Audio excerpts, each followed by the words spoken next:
મારું નામ પલ્લવી જોશી છે. મારી ઉંમર 54 વર્ષ છે અને મારે છે ને પગના બહુ દુખાવા થઈ ગયા હતા, ગોઠણના, ચાલી નહોતી શકતી. પછી 2018માં મેં જોઈન કર્યું.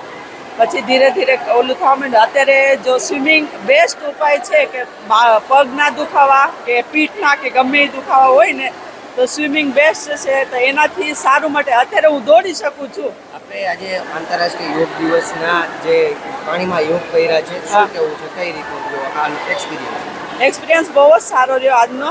અને અમે 2018થી યોગ દિવસ કરી જ છીએ અહીંયા. ક્યાં ક્યાં યોગાસન કર્યા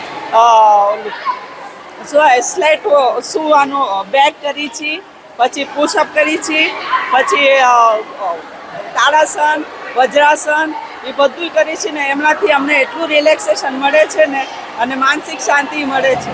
લોકોને એક મેસેજ શું આજના દિવસે આપો? બસ કે યોગ પ્રત્યેકના જીવનમાં યોગ હોવો જરૂરી છે અને એ માટે શરીર પાય જો આપણે નિરોગી રહેવું હોય તો એના માટે યોગ બહુ જ જરૂરી છે. એટલે હું કહું છું કે તમે આપણા માટે આખા દિવસ 24 કલાકમાંથી અડધો કલાક આપણા માટે ટાઈમ કાઢો અને યોગા કરો.